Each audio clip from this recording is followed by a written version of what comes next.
dia misaotra n'Andriamanitra zany isika androany a no zao fotoam-pivavahana izay iarahantsika manatanteraka izao.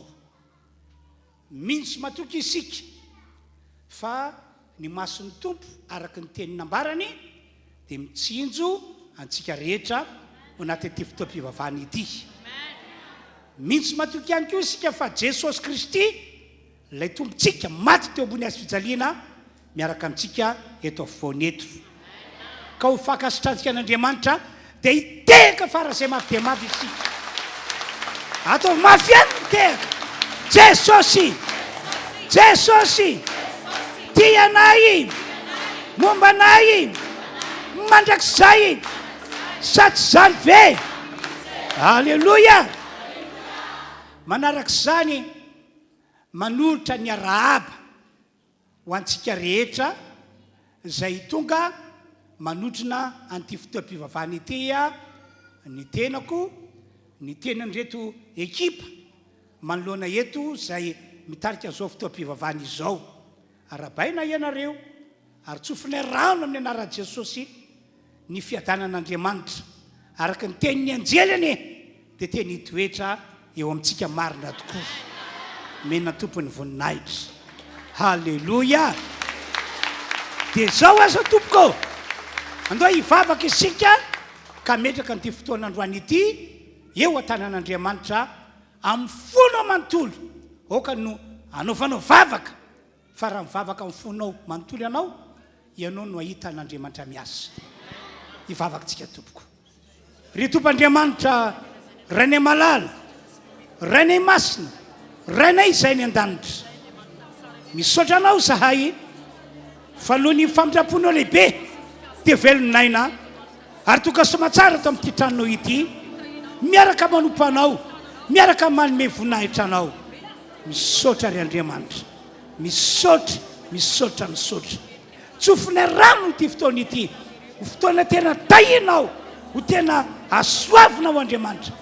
Ary tsy zahay toka ato amin'ity trano ity ihany no atsapa fahasoavana, fa ireo namana rehetra any atokantrano manaraka an'izao fandarana izao, manaraka an'izao fotoam-pivavahana izao, na ry zareo alitrany am-pitan'ny ranomasina. Omenanao ny tera sy ny aja ary ny voninahitra anio ampitso ary mandrakizay. Amen. Iterany tompo isika na ianareo any atokantrano any manaraka zao fotoam-pivavahana izao, aoka iterany tompo. Ianareo any am-pitan'ny ranomasina, aoka iterany tompo. Ka dia mbola hiteka ihany tsika ho fandraisantsika ny mpitarika zany tompo.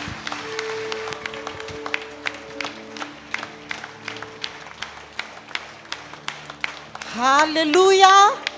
Raha hitehaka ihany tsika, andao hitehaka mafy be ho voninahitra Andriamanitra, fa tsisy nofo membonahitra eto androany fa Jesosy Kristy ihany metsika voninahitra. Hitehaka mafy be tsika sy tompoko sady iorakoraka mafy be. Halleluia.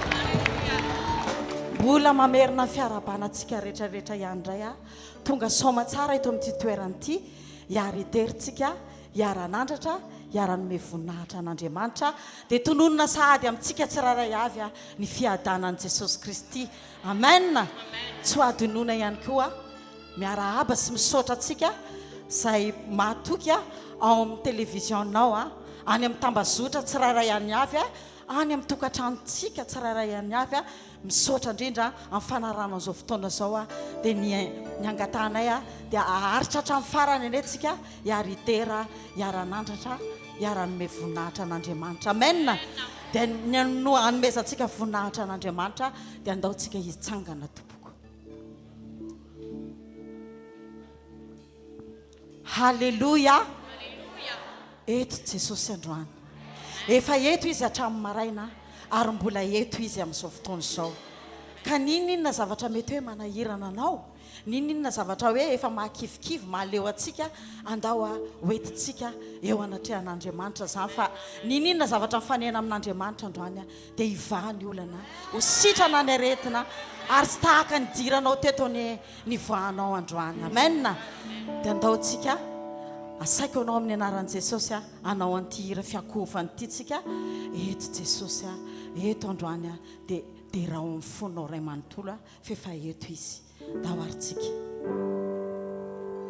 eto anao Jesosy manatrika an'izao fotoana izao hatreo izao any Andriamanitra fa matoky izay fefa mandrehana eto anao androany ararotina iny fotoana maheto anao Andriamanitra tsisy miala maina eto androany fa matsapa ny fanatrehanao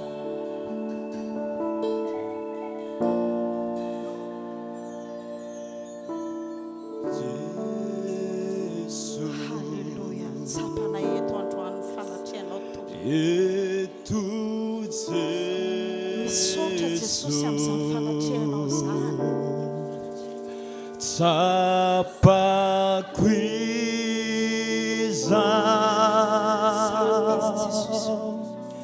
eto izy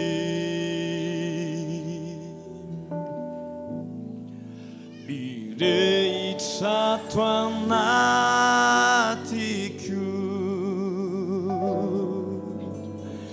ny fanaiko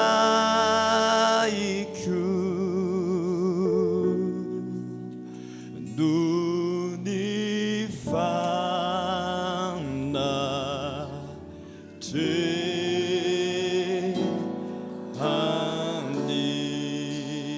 sika rehetra iary antsoantso mafy be hoe eto Jesosy eto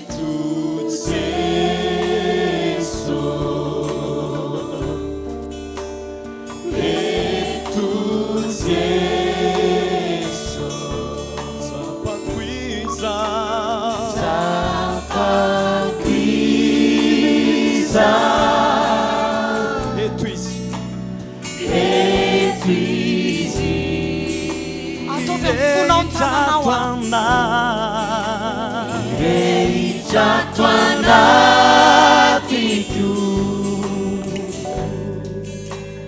di fanaiku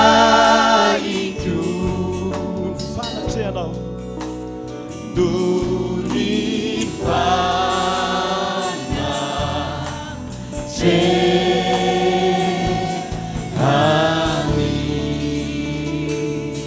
andaotsika rehetra samy Iakoby eo anatreha'Andriamanitra iantsoantso ny fanatrehana ninona zavatra mitsanga aminao androany ninona zavatra miseho androany aza velo raha tsy tafaona amin'ny Jesosy io samy vavaka eto tokony ianao Andriamanitra androany manatrika izao fotoana izao tsy miala maina izay Jesosy afantatra efa eo ianao manatrika eto misaotra Andriamanitra misaotra Jesosy Kristy amin'izany fanatrehanao izany rehetra ao anatinay tokony Andriamanitra ny fanatrehanao halleluja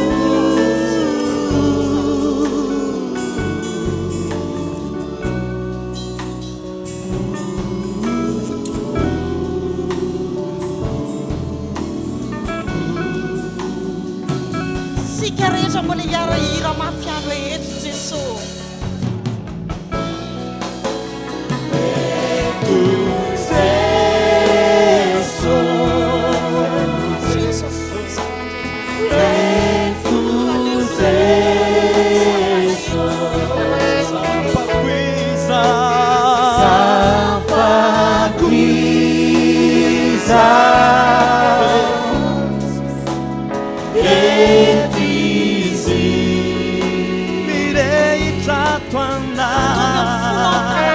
Rejato anatiku fanaiku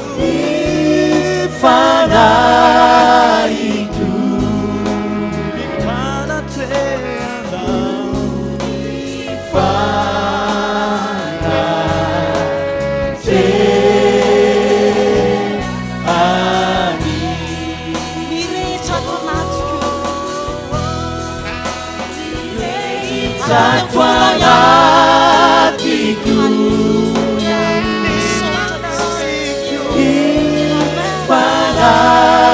fanaiku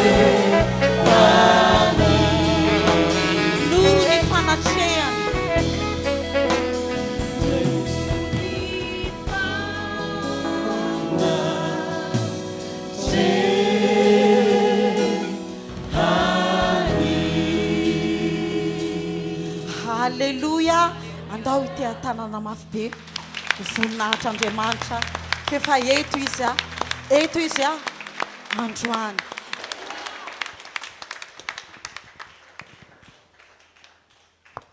mbola toisantsika mafy any tehaka dia maka toerana tompoko raisiko zava-dehibe tokoa izay fiderana an'Andriamanitra nanohizantsika ny fotoana izay efa natomboka teo. Amin'izao fotoana izao tsika dia anokana fotoana hivavaka, tena andohalika hivavaka. Fanao anatin'ny Baiboly ny mivavaka mandohalika, ka dia ho ampiaritsika zany amin'ity androany ety. Dia zao zany no tombavakitsika. Raha ohatra ka natsapy ianao hatramin'izay fa fombafomba ihany na fahazarana fotsiny ihany ny fatokavanao eto, ny fanomponao an'Andriamanitra, dia andao hanao fifonana amin'Andriamanitra fa tsy mety aminy mihitsy izany. Andriamanitra mila olona manompo tena hoe vokatry ny fo, ary tena mietefana amin'Andriamanitra ilay fanomponao azy.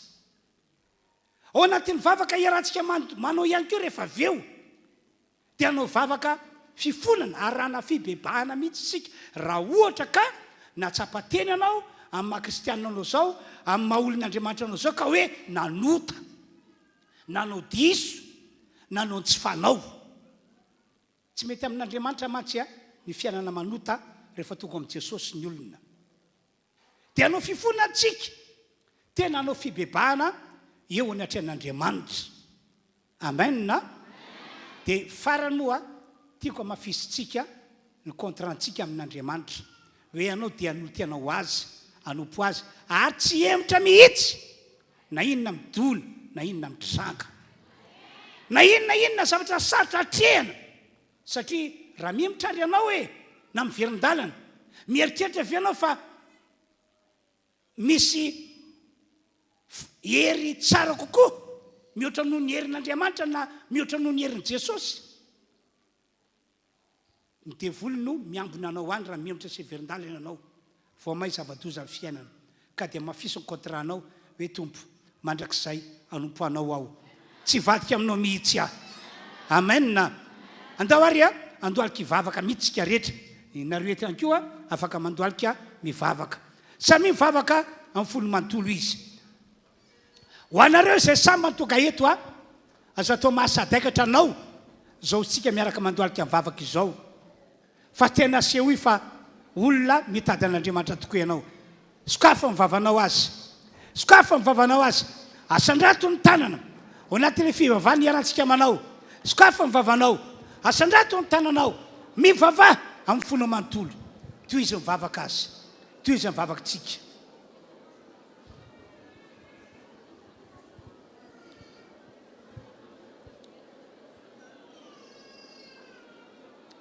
Andriamanitra, ataonao tonga amin'ity fiangonana ity ny famangindao. Ka androany olona maro be mihitsy no hitondra fanavozana ny fiainany mba hanompanao tsy misy fombafomba na fahazarana, fa tena hiatefany aminao Andriamanitra ny fanompona zay ataonay fiangonana. Tompandriamanitra, ndreto izay miaraka mivavaka ihany koa manoloana ny fahalavona na ny fahotana zay nahazo anay. Avy aloha ny elokay Andriamanitra, sasa ho amin'ny rano Jesosy izahay, diovy sy amasino izahay, fa hanavao contranay aminao izahay. Ho toka olona araka ny fonao ane izahay rehetrarehetra izay fiangonana mandohalika mivavaka ankehitriny. Tompo, anao izahay ary tsy emotra, tsy verin-dalana mihitsy. Atsaka amin'ny tananao anatin'ilay vavaka irantsika manao.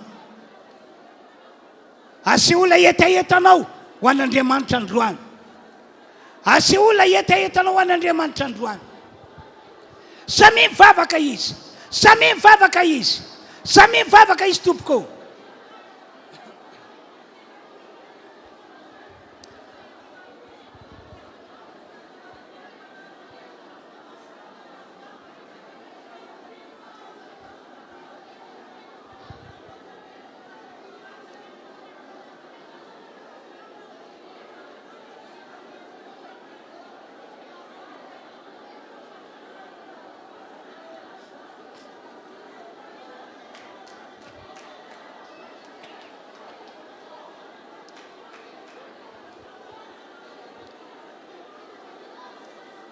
Tompo, mino zay fa miaina anay any an-danitra ianao ka mandray atanana anay rehetra ary amaly vavaka anay araka ny vavaka iarany amanao amin'ity androandroany ity. Misaotra sy mankasitraka anao zahay ny amin'izany fahasoavam-be zay ataonao amin'ny rehetra izany Andriamanitra. Alléluia, alléluia.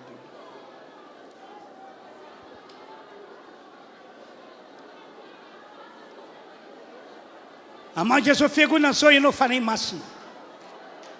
Amanjy zao fiangonana zao ianao fanahy masina. Isy herin'Andriamanitra hiasa eo aminay ka hitondranay ho amin'ny fifoazam-panahy lehibe, firehetana sady hafanam-po ho an'Andriamanitra.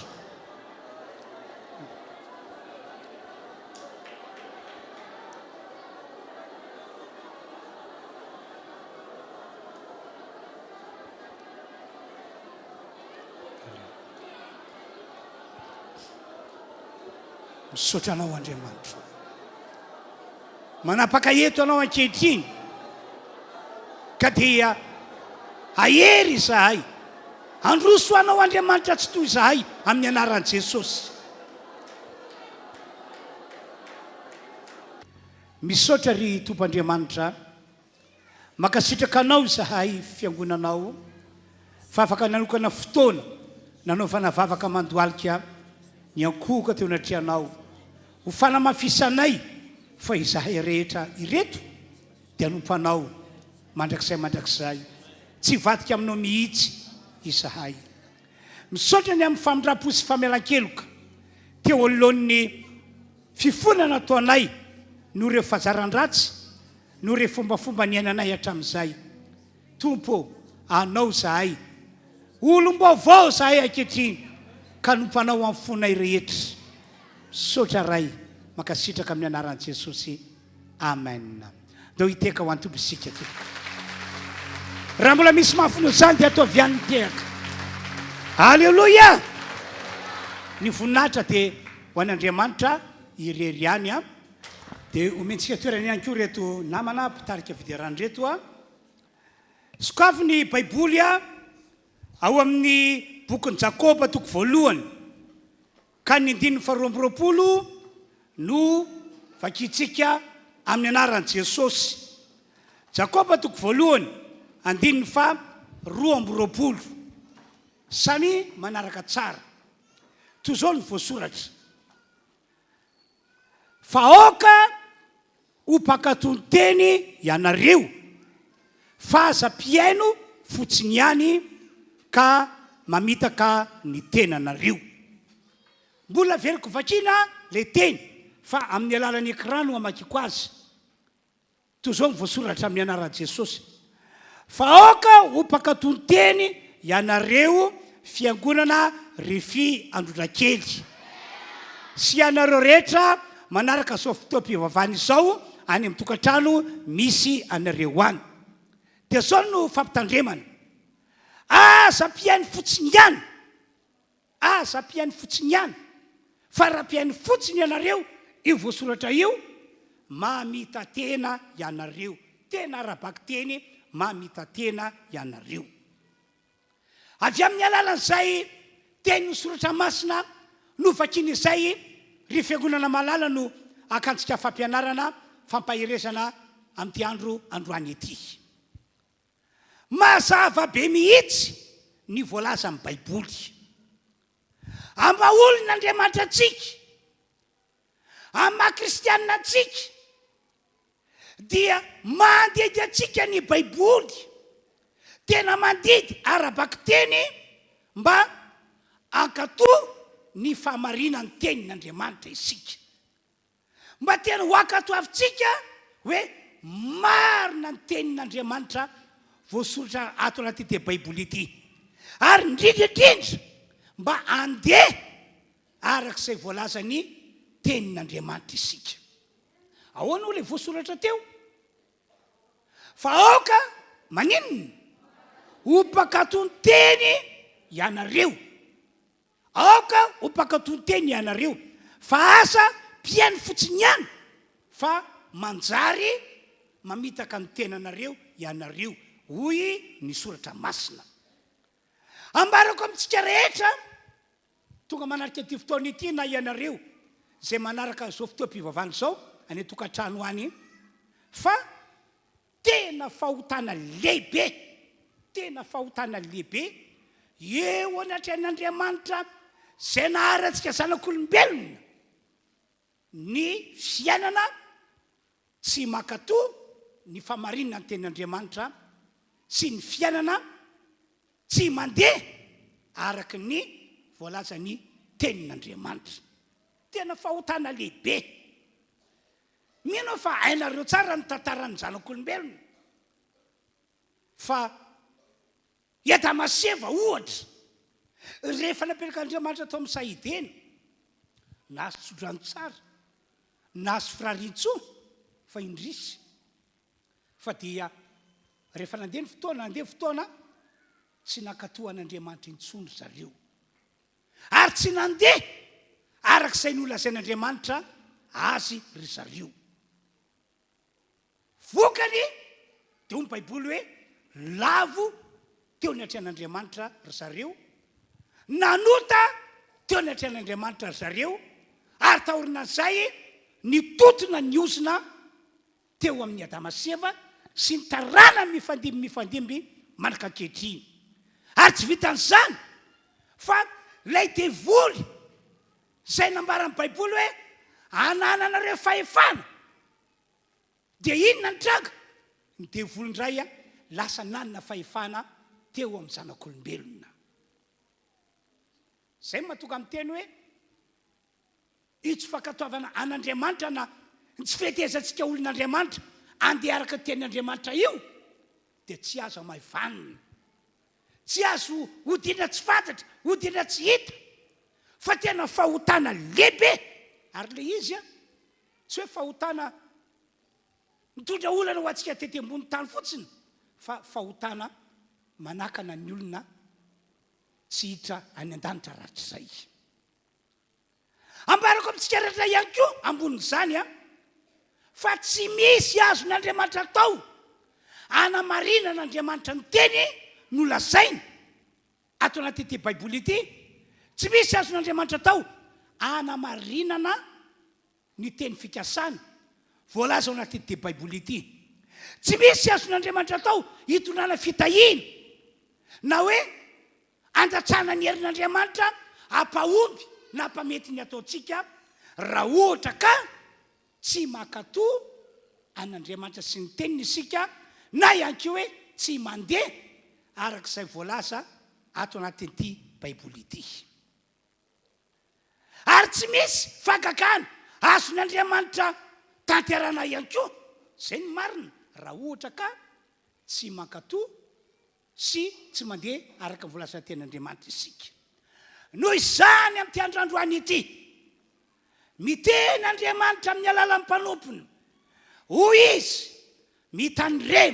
mitandremo, aoko mpakatony teny ianareo, fa tsy sanatry ka hoe fiangonana mihaino fotsiny teny mba tsy ho zanany ianareo i Andriamanitra, fa raha izany ny fiainanareo, hoy izy, dia mamita tena ihany ianareo. Dia manahoana moa zany olona mamita teny zany? Azo antoka fa ho ratsy fiafara izy. Dia malahelo Andriamanitra, anary ianao mba novonjeny tamin'ny alalan'ny fanavotana nataon'i Jesosy Kristy tompony azy fijaliana kanefa indrisy fa dia tsy afaka anao na inona aminao akory Andriamanitra noho ianao mamita teny, noho ianao tsy nankatoan'Andriamanitra, noho ianao tsy nandeha araka ny voalazany tenin'Andriamanitra. Ny zava-misy mantsy dia izao, kristianina le olona efa nandray an Jesosy tokoa le olona, ary anisan'ny olona manompo an'Andriamanitra izy. Tsika toga eto zao dia tahaka izany mihitsy hoe kristianina ianao, efa nandray an Jesosy ianao, toga eto anao mba nompo an'Andriamanitra. Fa saingy indrisy inona zava-misy maro amintsika no hitako fa mbola voafitiky ny devoly, voafitiky ny devoly satria matahotra ny mankatoa an'Andriamanitra, matahotra ny mandeha arak'izay lazainy tenin'Andriamanitra ato anatin'ity baiboly ity. Kanefa inona nambarako taminareo teo? Hoy aho hoe raha tsy mankatoa an'Andriamanitra ianao, tsy mankatoa ny teniny, na tsy mandeha araka ny voalazany teny ao anatin'ity baiboly ity ianao, inona nambarako taminareo teo? Manota amin'Andriamanitra ianao, manota amin'Andriamanitra tahaka ny Adama sy Eva. Tafasaraka amin'Andriamanitra ianao, tafasaraka amin'Andriamanitra tahaka ny Adama sy Eva. Dia inona iatrotony? Lasa milatsaka ny ozona le devoly izay voalaza fa nataontsika hitsikitsahana, torotoroana. Lasa izy indray no manan-kery anitsikitsaka atsika, anorotoro atsika, ampahory atsika, ampijaly atsika. Noho izany aoka ho mpankatony teny isika fiangonana manarika ty fotoam-pivavahana ity. Ary metezana mpakevitra andeha arak'izay lazainy tenin'Andriamanitra voasoratra ato anatin'ity baiboly ity. Ary tsara nge zao tantarako aminareo zao hoe ato amin'ny mpanjaka faharoa toko fadimy, rehefa avy eo vakiko aminareo le tantara. Ao amin'ny mpanjaka faharoa toko fadimy io dia hitana tantara tahako izao. Tantarana lehilahy anankiray komandin'ny miaramila ny Siriana. Filaza amin'ny baiboly moa dia hoe olona lehibe izy, olona manan-kaja izy, lehilahy mahery izy, fa saingy narary ny aretina boka, nisy ampokana teo amin'ny tenany. Ka rehefa nandeha ny fotoana dia nandre ny sofiny fa ao amin'ny tany Israely ao ono misy lehilahin'Andriamanitra mpanasitrana, misy lehilahin'Andriamanitra mahasitrana ny ampokana. Ka rehefa enony zany témoignage zany, eny zany le fijelovavolombelona, dia tapa-kevitra izy, dinganiko zany le tantara, tapa-kevitra izy miaraka tamin'ny délégation maromaro andeha isika ho any amin'ny tanin'ny Israely, fa misy lehilahin'Andriamanitra alo ono mahay manasitrana, mahay manadio ny ampokana. Dia nandeha zareo. Dia rehefa tonga tao amin'ny tanin'ny Israely zareo, dinganiko ihany tantara, dia nanandrify ny varavarana nisy ny lehilahin'Andriamanitra. Dia namoaka olona ilay lehilahin'Andriamanitra, ilay mpanompon'Andriamanitra, mandeha any ianao miona amin'io lehilahy ao an-tokotany io, laza ho aminy hoe raha te ho sitrina amin'ny ampokana ianao, raha te adio ianao, zay mihitsy le tenin'ilay mpanompon'Andriamanitra, dia makanesa ao amin'io Jordana misitrika impito, mandro impito ao amin'io on'io, fa dia ho sitrana ianao, adio amin'ny ampokana ianao. Kanjo rehefa nandrehan'izany teny zany dia tena tsy faly, tena tsy faly. Raha ny fomba fiteny dia hoe tena tafotoana, tena tafotoana. Za ve olona manan-kaja, za ve olona manamboninahitra, za ve olona lehibe, lehilahy mahery, tonga eto amin'ity toe-tanàna ity, mba iona amin'ny lehilahin'Andriamanitra, iona amin'izao mpanompon'Andriamanitra izao, mba hangataka fanasitranana, mba hoafana sy hodiovana amin'ny apokana dia tsy voaka la izy, tsy mba mivoaka ny varavarana la izy, mba hoe anefaefa ny tanany eo ambon'ny apokana mba hiantso ny Andriamaniny mba hanasitrana. Tezitra be mihitsy izy tamin'izany, sositra mihitsy izy tamin'izany. Andao ry zalahy andeha, andao andeha, andao andeha. Dia lasa izy nandeha. Ndao vaketsika ny voasoratra mpanjaka faharotoko vadimy andiny voalohany. Ary namana komandy miaramila amin'ny mpanjakany Siria dia olona lehibe teo anatreny tompony sady nanakaja satria izy no namonjeny Jehovah any Siria. Ary lehilahy mahery izy nefa kosa boka. Andiny ny fasivy. Le andiny ny fasivy kapa tonga dia ato vakiko. Ary dia nandeha namana nitondra ny soavaliny sy ny kalesiny ka mijanona teo ambaravarana tranon'ny Elisy. Andiny ny fafolo. Ary Elisy io le nana fotoana azy. Ary Elisy naniraka olona tany aminy ilaza hoe mandehana mandro impito ao Jordana dia ody aminao ndray nofinao ka dia adio ianao. Andiny faraika ambin'ny folo. Ary tezitra namana dia lasaka nanao hoe indro nataoko fa hivoaka ka ty amiko mihitsy lelan'Andriamanitra ka hitsangana ary antso ny anaran'i Jehovah Andriamaniny sady anevaeva ny tanany eo ambonin'ny aretina ka ahasitrana ny boka. Dia inona ny teniny avy eo? Andiny faha 12. Tsy tsara noho ny ranon'ny Israely rehetra vahabana sy faripara hoy Damaskosy. Tsy mahazo mandro ao amin'ireo vahao ka adio dia niodina izy ka lasa nikatezerana. Zany ny zava-nisy tamin'izany fotoanandro izany. Ry havanao, maro amin'ny olona no manana fiainana tahaka izany mihitsy amin'izao taonjato faraika amby roapolo taona 2007 misy antsika izao. Dia ho sitrana izy satria marary. Dia ho afaka izy satria misy zavatra ratsy mamatoparitra azy ao. Dia ho tahina izy. Dia hita vahaolana izy. Fa saingy ho ia tsy vonona ankatoa ny tenin'Andriamanitra ary tsy marisika ny anaraka ny torevitra izay omen'ny mpanompon'Andriamanitra azy izy.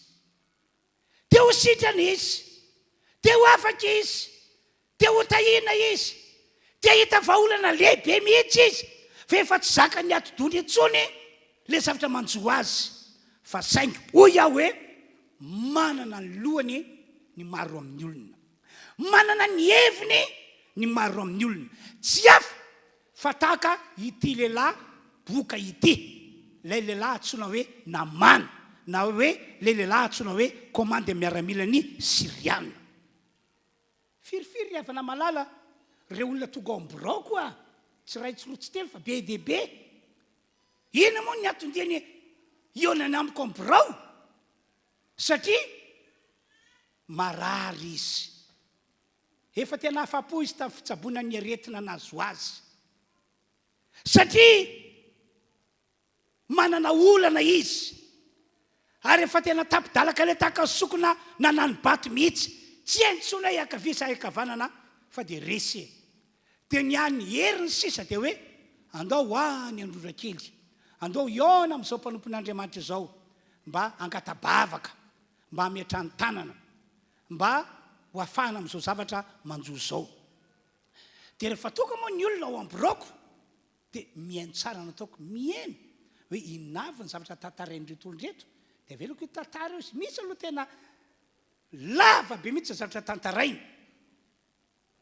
Dia sady mihaino ny feon'Andriamanitra hoe inona zany ny vahaolana omeko an'ireto olonreto. Satria mpanompon'Andriamanitra ny teny, tsy afaka ny andeha arak'izay fahaizako a na arak'izay mahazatra ahy, fa dia miandra n'Andriamanitra ihany koa hiteny amiko hoe inona zany ny vahaolana omeko an'ireto olonreto. Dia vita ny fitantarany azoko ny vahaolana dia matetika anisan'ny vahaolana omeko ny olona dia izao.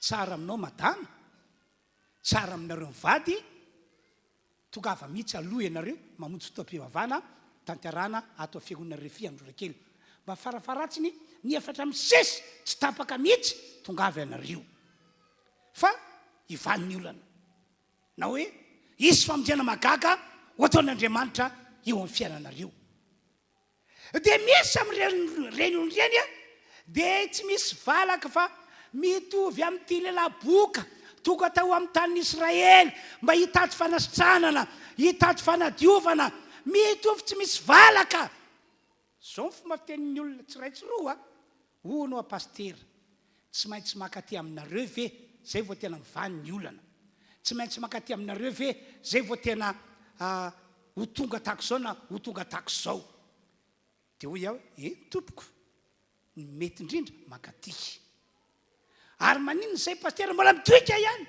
hoe maninona raha ohatra ka any aminay ihany pastera any ihany namonjy fotoana Andriamanitra ke tsy niteny hoe makanesa any na mijanona ihany tsy hoe sanatria manao tsinitsina fivavahana hafa na manao tsinitsina fiangonana hafa tsy hany mihitsy fa ny zava-dehibe dia hoe inona no nambaran'Andriamanitra inona no vahaolana omen'Andriamanitra andreto vady tonga mitaraina olana ireto zao ny tenin'ilay lela-boka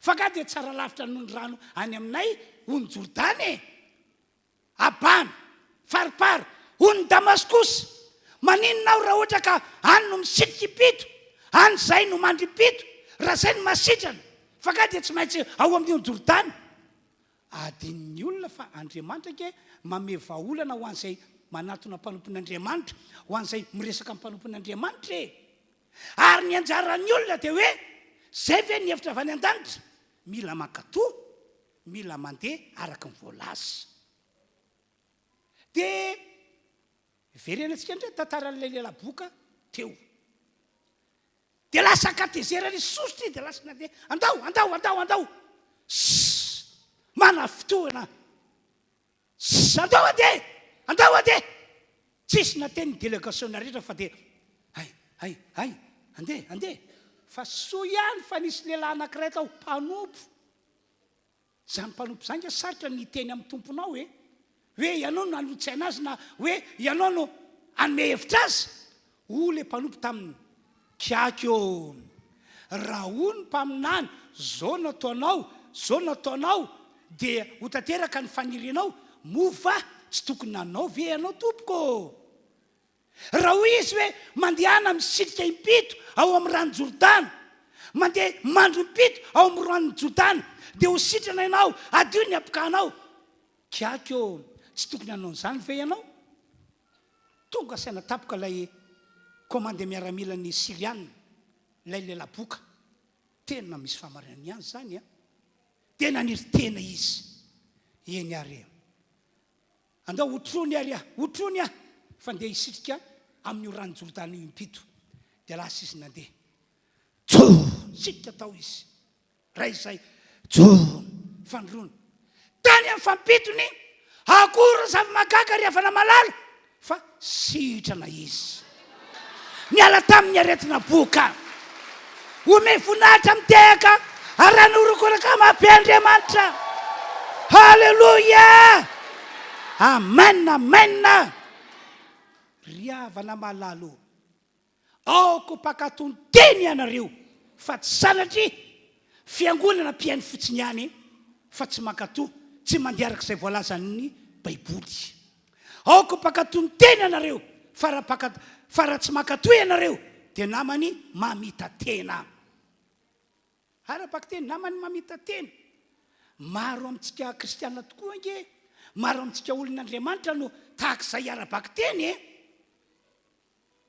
manana lohany manana sainy manana ny heviny izy dia ho sitrana izy dia ho afaka izy dia ho tahina izy dia hahita vahaolana izy dia hahita fombiazana dia hanana fiainana mety fa saingy manana ny lohany manana ny heviny zay tiany atao ihany no ataony adininy hoe raha mila n'Andriamanitra izy dia ny hevitr'Andriamanitra ny tokony ho ekeny tokony ho arahana fa tsy ny heviny samiriry maro amin'ny olona no manana fiaina tahaka izany mihitsy ohatra zao manana olana ara-bola le olona, manana olana ara-pivelomana le olona. Ary marina fa amin'izao vaninandro misy atsika zao taonjato faraika amby roapolo taona rehefa telo dia zany ny zavatra treny olombelona eto ambony tany, olana ara-bola, olana ara-pivelomana. Tsy mitovy amin'ny fiainana tany aloha tany intsony ny fiainana amin'izao vaninandro zao. Raha mpivarotra izy dia mahatsapa-tena hoe tsy mahazo tonom-barotra betsaka tahaka ny taloha intsony. Ary possible aza hoe ao anatin'ny ray andro tsy nalafo na dia entana ray azy, na hoe tao anatin'ny herinandro tena tsy nalafo na dia entana ray azy. Mafy ange zany, enjana ange zany, tena tsy zakany adonga zany rehefa tena eritreretiny. Zany ny zava-misy, zany ny zavatra mitranga amin'izao vaninandro misy antsika izao. Dia manoloana zany indrindra dia izao, amin'ny maha-fiangonana ny fiangonana, amin'ny maha-olon'Andriamanitra ny olon'Andriamanitra, dia te hanome vahaolan'Andriamanitra. Satria izy no Andriamanitra malala ny lasa, malala ny ankehitriny, malala ny hoavy. Ary amin'ny maha-olon'Andriamanitra antsika te handray an-tanana izy, amin'ny maha-olana tiany hoavana isika tsy mitovy amin'ny fiainany be sy maro. Mba ho tanteraka ilay faminaniana boka Malakia hoe dia ho hitanareo indray ny tsy fitovian'ny marina sy ny tsy marina, ny manompo sy ny tsy manompo. Dia inona vahaolana ho ianao? Anisan'ny vahaolana akaiky indrindra, tena akaiky indrindra ary mora raisina dia ity ny fanaovana ampahafolo-karena. Ao anao Baiboly, ao amin'ny Malakia 7:1 hoy izy, entinareo ny fahafolo-karena rehetra ho ao amin'ny trano firaketako, mba asiana kaninao, asiana sakafo ao.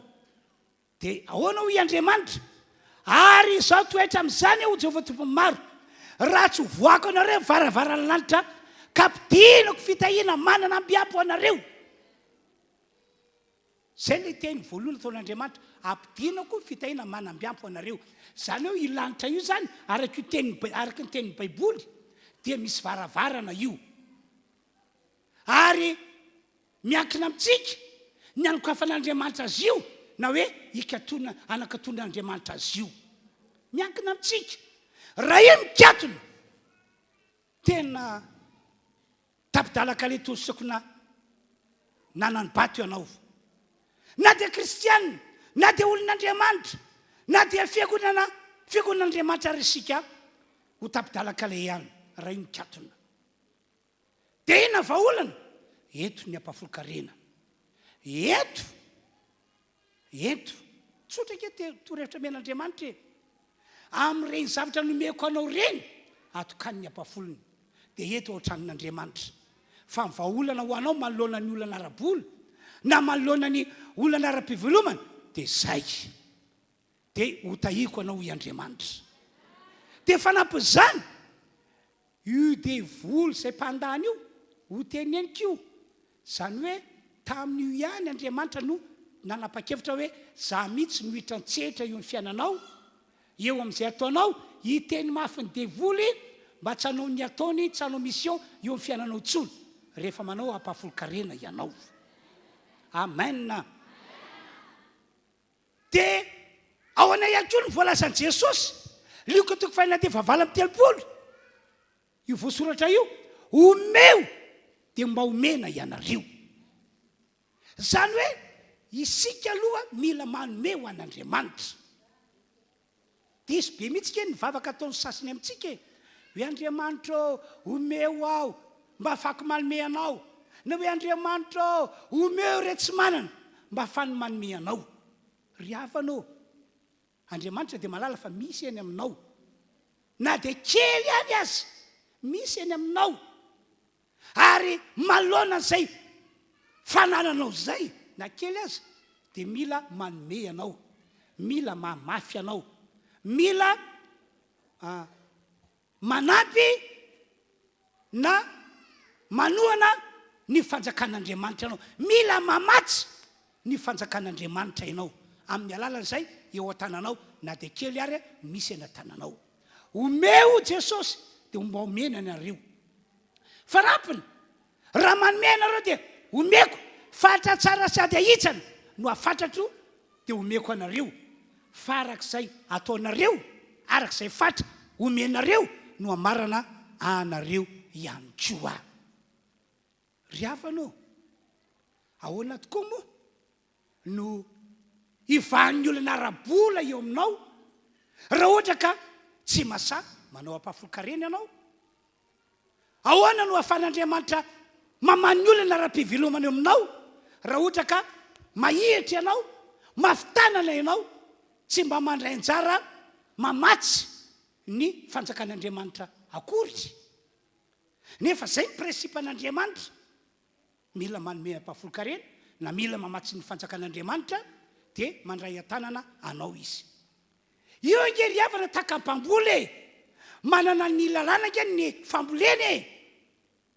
Raha ohatra zao ianao mpamboly ka navokatra vary, ataoko fa tsy hoanina daholo akory ny varinao rehetra, tsy hoanina daholo fa tsy maintsy misy ajanonao ao atao masom-boly, ohatra hoe 3 gony, 4 gony na 5 gony, arakaraka ny haben'ny tanimbolinao.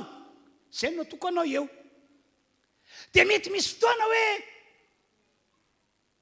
lany ny vatsy tao an-tanana dia tsy nihinam-bary intsony nareo menakavy, fa dia ndre mandeha isan-kerinandro tsy mihinam-bary raha mihinana, fa dia inona no hoanina?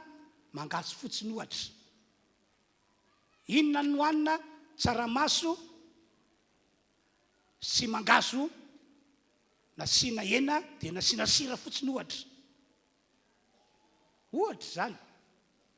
Dia menimeny any ao an-trano, leo anty tsy mihinaka tsy mihinam-bary ity zahay, tena efa masina mihitsy tena leo masina tony zareo atsy, leo tanteraka. Ory dada, ahazo any io vary io dia andao tontolo hoanina.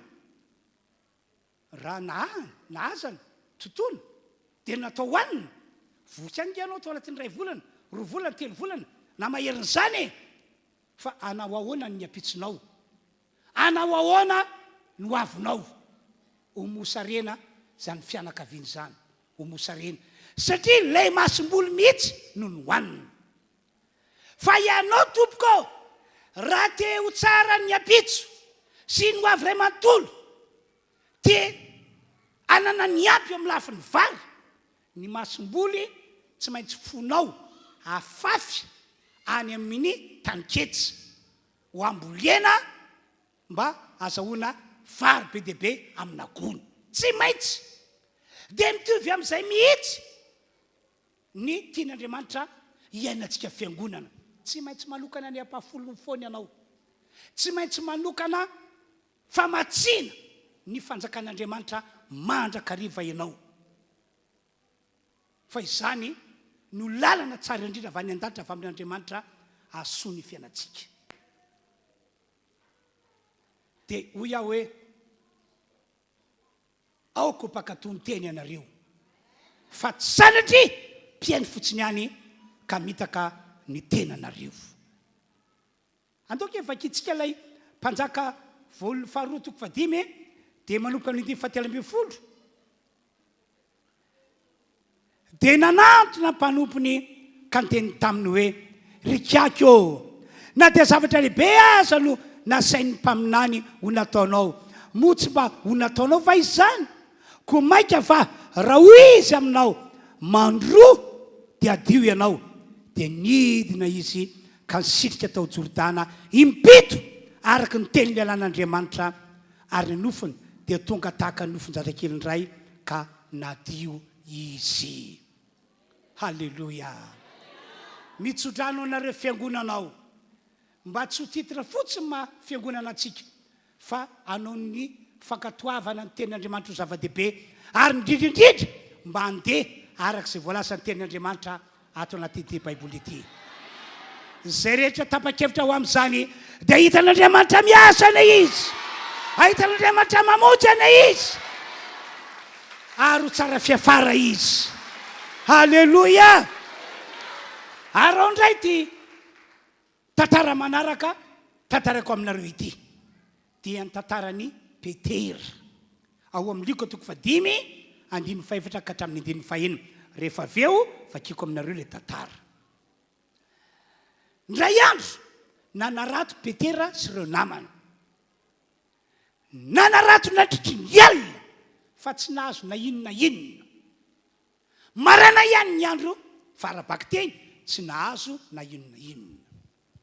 Kivy tanteraka izy. Maty daholo ny programa ny Petera sy ireo namany.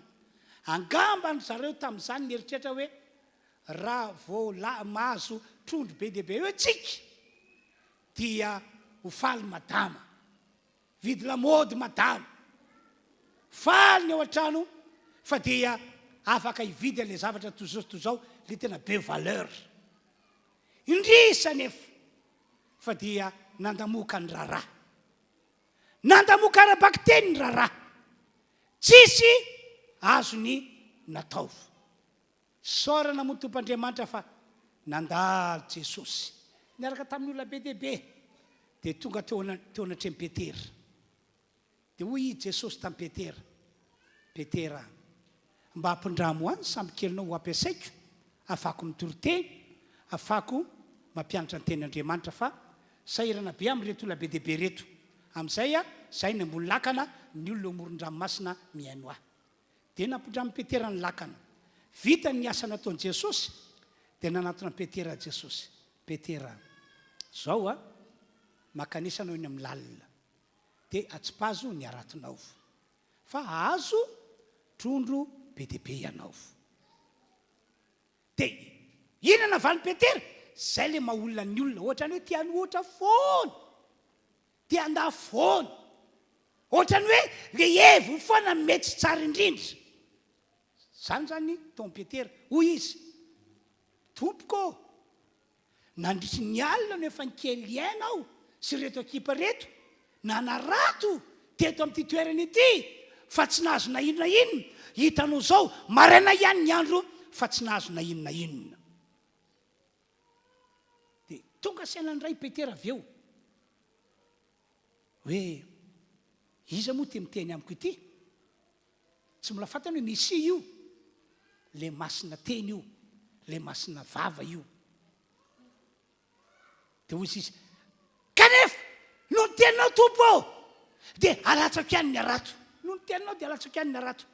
Dia lasa nroso tamin'ny landala izy nanipy ny arato. Akory zava-mahagaga ry havana, fa feno lay arato efa nisy rovotra mihitsy ary, hoy ny Baiboly. Dia natsona ireo namany, aviry zalahy, apio. Dia no fenona sambokely anakiroa, feno ziny efa saika nilentika mihitsy no ny abetsan'ny trondro azon'izy ireo. Dia vaiza moa zany trondro zany? Avy amin'Andriamanitra. No ny fankatoavany ny teny nataon'i Jesosy, no izy nandeha araka teny nataon'i Jesosy. Andao vakitsika amin'ny voasoratra, Liko 5. Dia vakina manompo amin'ny andininy 4. Ary rehefa nitsatra ny teny Jesosy, dia hoy izy tamin'ny Simona, mansoa any amin'ny lalina, dia alatsao ny aratonareo azahoana azan-drano. Fa Simona namalaka nanao hoe, tompoko, nandritry ny alina no efa nikelezina aina, nefa tsy nahazo na inona inona, kanefa no ny teninao dia alatsako ihany ny arato. Ary rehefa nataony zany dia nahazo azan-drano be dia be izy, ka efa nisy tritra ny aratony. Ary izy nanatsika ny namany zay teo amin'ny sambokely hafa mba ho avy hanampy azy, dia avy ireny ary no fenony sambokely 2 ka efa saika nilendika. Ry havana malala, ry fiangonana manatrika an'izao fotoam-pivavahana zao, ianareo izay mandre an'izao teny zao, mazava be mihitsy ny voalazan'ny Baiboly fa ny fankatoavana ny tenin'Andriamanitra hoe marina, ary ny fanekena ny andeha arak'izay voalazan'ny tenin'Andriamanitra voasoratra ao anaty Baiboly ity. Zay ihany no vahaolana ho antsika zanak'olombelona, indrindrindrindra fa isika fiangonana kristianina, isika zay efa nanolo tena ho an'i Jesosy. Andao hiteka mafan'Andriamanitra izy.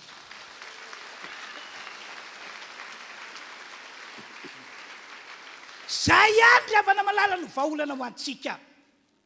Ary zay ihany koa no mampiray atsika amin'Andriamanitra, mampifamaritra atsika amin'Andriamanitra. Ary eto dia manentana hoe ataovy zava-dehibe, ataovy lesina ho antsika ny tantaran'ilay lehilahy boka. Ataovy lesina ho antsika. Inona tonga azy nadio tamin'ny abokana avy eo? Satria nanapa-kevitra ihany ny akatoa na ny anaraka ny toromarika nomeny Elisa azy. Zay. Inona no natoka Peterana omby? Satria nanaiky ihany izy ny ankatoa ny andeha araka ny teny nataon'i Jesosy taminy. Isika fiangonana toka eto ihany koa amin'ity androandroany ity, zay mihitsy sitrapon'Andriamanitra. Efa manitsaka vaninandro farantsika. Zao vaninandro zao ilay ambara amin'ny Baiboly Timoty 2 hoe any amparany any Isandro mahory. Tian'Andriamanitra ho avahana isika fiangonana kristianina. Tian'Andriamanitra ho avahana isika izay efa manana an Jesosy. Halleluja. Halleluja. Toro lalana nomen'Andriamanitra. Aoko mpakatony teny anareo. Fa tsy sanatria mpiainy fotsiny ihany, fa manjary mamita tena isika fiangonana. Ary ankoatra zany, ahoana ihany koa ho Jesosy? Hoy izy, atao any sitraponao ety an-tany tahaka ny any an-danitra. Zany hoe, aoka tsy ho titira fotsiny maha-olon'Andriamanitra antsika na ny mahavoaka an'Andriamanitra antsika, fa aoka isika le olona manao sitrapon'Andriamanitra ety an-tany tahaka ny any an-danitra. Mino fa hiasa Andriamanitra any ny vonany aminao izy. Mielona maranako ny afatra dia mahatsiaro tantara anankiray ao.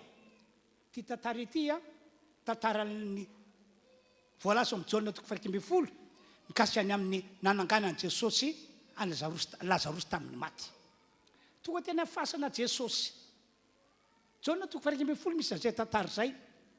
Efa tapa-kevitra tsotra zao Jesosy ny anangana ny Lazarosy amin'ny maty, ny amelona azy indray mba ho velona ka hiaraka amin'ny olombelona velona eto ambony tany ity. Dia ho Jesosy tamin'ny olona rehetra nanarika teo, esoriny vato. Esoriny vato fa nanda Marta nabavy maty. Tompo, efa maimbo izao. Zay le hoe ny olona dia manana ny sainy, manana ny heviny. Ary mieritreritra foana ny olombelona hoe ny sainy sy ny heviny dia tena marina be, tena marina be raha oharina amin'ny hevitr'Andriamanitra. Esoriny vato Jesosy, tsotra ny teny nataon'ny Marta, efa maimbo izao. Efarana zay no nandevenana azy, efa vaky ny tsinainy, efa vaky ny tsinainy, efa maimbo izao. Tsy faly Jesosy tamin'izany efa vonina be izao amelona ny Lazarosy, amoaka azy ao am-pasana, ara-merina azy ho amin'ny fiarahamonina. Kanefa dia sakana ny tsy finoany ty vehivavy ity. Ry Marta, tsy voalazako va, fa raha ino anao dia ho tanao voninahitr'Andriamanitra. Hay. Aviry zalahy, esoriny vato, esoriny vato. Dia nesorina vato. Dia inona ny tranga ho Jesosy? Ry Lazarosy, mivoatao. Taorina zay dia naindratra nitobotoboka ny olona. Ino mivoaka tao am-pasany Lazarosy sady mbola voafatotra fepaty izy. Dia ho Jesosy, vao izy, avy alao izy andeha. Mampahery ankery afana mieritreritra an'izany. Tena mampahery. Ny olona tsy mahery amin'izany dia azo lasaina hoe tena mbola domine ny devoly ny fiainana. Fa tena mampahery mieritreritra an'izany. Za manoka tena mientanentana mieritreritra an'izany ary mitombo andro manalina ny finoko ny fatifiko an'io Andriamanitra io. Engane, ho lasa ny tantara ratsy teo aloha mikasiny amintsika, le tantaran'ny olona matahotra ny mankatoa an'Andriamanitra ny teniny. Le tantarana pino tsy mahasahy mandeha araka ny voalaza-ten'Andriamanitra, fa manomboka androany ho mpankatoa ianao. Andeha araka ny voalaza ny Baiboly ianao. Dia zao mpanompon'Andriamanitra indray dia mitsodrano. Ahita an'Andriamanitra miasany ianao. Ahita voninahitr'Andriamanitra ianao. Ho tantara vaovao ny tantaram-piainanao. Asioteka mafy be. Jesosy, Jesosy, tia anay, momba anay, mandrakizay, sa tsy zany ve? Alleloia! Andao tsika rehetra hivavaka amin'izao fotoana izao, dia ny tombavakatsika dia anao fifonana indray no isika teo aloha, tsy mba nankato an'Andriamanitra, tsy mba nandeha araka ny voalazan'ity baiboly ity, fa nanana ny saintsika isika, nanana ny hevitsika isika, hoe tahaka n'ilay namana boka mihitsy isika teo aloha. Andao no fifonana, hoe mifona Andriamanitra, mibebaka Andriamanitra. Tsy voataona ny devolo amin'izany intsony aho, fa dia hopakatoanao aho, hopakato ny teninao aho, andeha araka izay voalazanao aho. Zay ny tombavakatsika rehetra. Amen. Andao ary eo mpipetrana ihany, samy hivavaka tena hivavaka, tena hivavaka, ataovy tena vokatry fo, ataovy tena metefa any amin'Andriamanitra ny tombavakatsika rehetra. Andao aza tompoko hivavaka.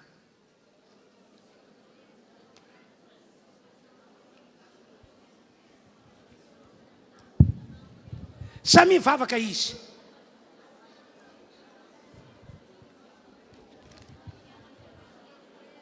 Samy hivavaka izy. Ataovy zava-dehibe hoy aho, zao vavaka irantsika manao zao. Ase hoy, fa tena tapa-kevitra ny ovo vaovao, andeha araka tenin'Andriamanitra ianao. Aza matahotra intsony ny manao mpafolo-karena. Aza matahotra intsony ny mamafy ary mamatsy ny fanjakan'Andriamanitra.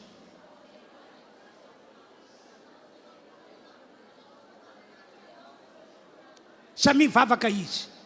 Samy mivavaka izy.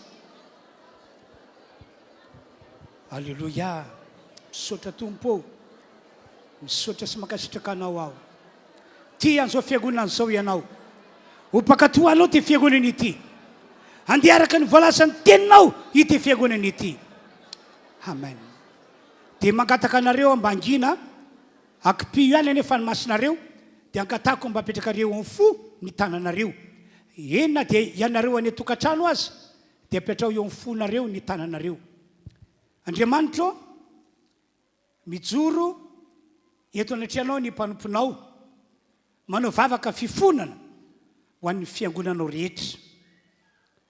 Noho ny amin'i Jesosy Kristy maty teo ambony hazo fijaliana, dia mamindrafo ianao ary mamela heloka ianao. Maro taminay no nrorosaina nanoloana ny teny nataonao noho ny famitany devoly, ka dia mamela heloka anay ianao. Fa androany nreto izahay miara-manapa-kevitra fa anolo tena ho anao ary ankato ny teninao, andeha arak'izay toromarika omenao anay. Ary androany amin'ny anaran'i Jesosy mandidy ny fanaratsy ao, le fanahy mampirorosaina, mampisalasala olona, miala amin'ny anaran'i Jesosy, miala amin'ny anaran'i Jesosy, lasa mandeha ry fanaratsy, lasa mandeha didina, miala amin'ity fiangonana ity zany, miala ny fanaratsy rehetra amin'ny karazany. Ary ozona ny latsaka vokatry ny tsy fankataovana tenin'Andriamanitra, dia miala ihany koa zao dia zao amin'ny anaran'i Jesosy, miala zao dia zao amin'ny anaran'i Jesosy, tapahana sy foanana zany. Misaotra Andriamanitra, misaotra, misaotra, misaotra. Tsofoko rano ro izay vonany ankato sy andeha araka ny teninao, ahita ny voninahitra ao ane izy rehetra, ahita ny voninahitra ao ane izy rehetra. Misaotra ry Andriamanitra, amin'ny anaran'i Jesosy no anaovana vavaka. Halleluia. Amen. Hiteka mafana Andriamanitra isika. Raha mbola misy mafono zany ny teka dia ataovy ihany. Jesosy, Jesosy, tia anay, momba anay, mandrakizay, sa tsy zany ve? Sa tsy zany ve? Alleluia. Zao ary a, andoatsika hiaraka hanao hira anankiray aloha, ho fanehoantsika hafaliana noho izay afatra nomen'Andriamanitra izay. Tena tiantsika mantsy ny tompo. Raha mavita mijoro anao anohatra ny devoly mpakafanahy, ka hijoro ankato tenin'Andriamanitra, tsy andalo fotsiny ty taona diavintsika ity anisana hita an'Andriamanitra ny voninahiny ianao iza sa manao amainy zany iza sa manao amainy zany ho tanteraka aminareo ane zany amaina dia zao andao sika anao fampiarana amin'ny alalany fitondrantsika ny ampafolony zay ny tahin'Andriamanitra atsika andao tsika anao fampiarana amin'ny alalany famafazana na famatsiana ny fanjakan'Andriamanitra amin'ny fanatitra aseho mihitsy fa tena afantantaranao teo aloha fa afantantaranao ankehitriny tsy reo olona voarebirebiny devoly tsony ianao enona tenareo sabatonga eto azy mino any teny nambarako teo fa Andriamanitra hiasa eo aminao manokana amen na dia zao no taminantsika azy ny avany mandrotsika dia tsy verina amin'ity koloary ity fa manjary mitapoa fanena dia fanosina be tsika dia mikorotana fa zay mandroso dia miverina amin'ny sisiny iny zay mandroso dia miverina amin'ny sisiny iny na dia olona kaikely eto aranao dia aleoa mivaky amakato mba tsy fanosina eo tsy hoe miseza faharoa ianao dia sitsisika eo ihany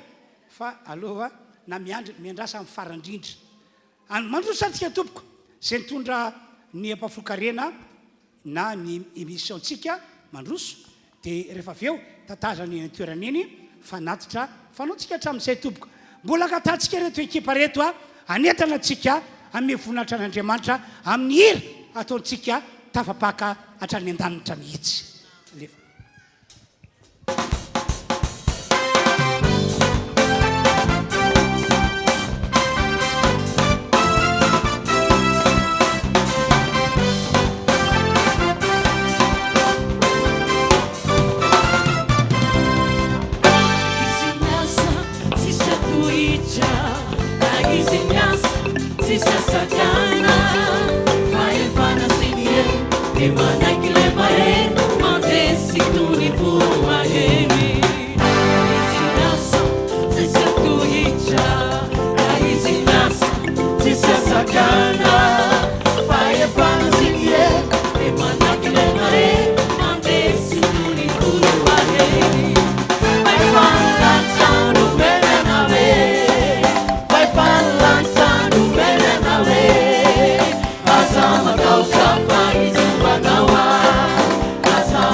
misaotra varavaralanitra ho antsika rehetra ny tompo Andriamanitra ary ianareo izay mino sy nankatoa dia hita voninatr'Andriamanitra dia hivavaka ho anareo izay marary ao satria araka tenin'Andriamanitra izay fanambarako taminareo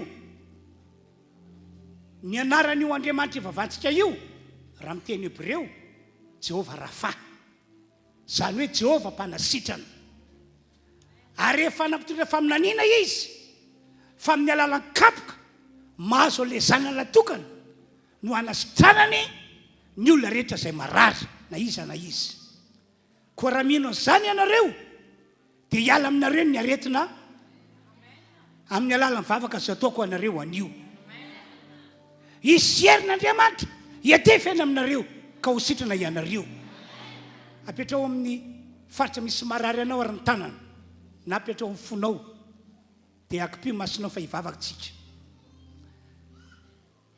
tompo Andriamanitra tsy to ianao no Jehova Rafa ankehitriny dia mivavaka aminao zahay mamindra fo amin'ny olona rehetra tonga eto anao ka marary misy fanantenana ny tenany misy aretina ny vatana misy fanamafαρofy mipetraka ho aminy amin'ny anaran'i Jesosy mamindra fo ary amin'ny alalan'izao vavaka ataoko izao sitrana ny olona izay marary sitrana ny olona izay marary miala daholo ny herin'ny aretina rehetra ny fanantenana ny fifitosana miala amin'ny anaran'i Jesosy ny tumeur ny cancer ny aretina amin'ny tranonjaza miala amin'ny anaran'i Jesosy mihitsana zany aretin-dratsy zany manodidina ry fanamafαρofy manodidina ry fanamafαρofy tonga dia miafatra fiamahery lasa daholo zany fanaratsy zany miaraka amin'ny entanareo miaraka amin'ny aretina nentinareo miala amin'ny anaran'i Jesosy ho anareo any tokantrano any resy fanasitranana resy fanafahana sitrik'Andriamanitra ny anasitrana anareo satria efa maty teo ambony azy fijaliana Jesosy Kristy ary miandra zao vavaka ataoko izao Andriamanitra mba hanasitranana anareo mino fa zao no andro tompo ho anareo izay marary misaotra raiko amin'ny anaran'i Jesosy omena voninahitra anao amen dia mangataka anareo aho mba tsapo kely ny aretinareo raha nisy voto dia tsapo aho nanahoana le fifitosana raha naralina mosonao dia miondre mihitsy anao inona ny zavatra tsy hainao natao teo na manao na fiseho le fanantenana ny Andriamantsika Andriamanitra mpanasitrana raha ny marina azy a to anatin'le culte fotsy le fitaom-pivavahana ataontsika tokony efa sitrana ianao fa dia hoe spécial ny vavaka ao anareo ah izy aminareo ny narary fa zao matsapatena hoe sitrana tokoa ianao raha misy hoe narary ka sitrana atsangany tahaka izao ny tananao hoe tsangany tahaka izao ny tananao maromaro moa ianareo manangatanandreo a ho fisaorantsian'Andriamanitra dia andeo mentsika dera amin'ny alalantehaka izy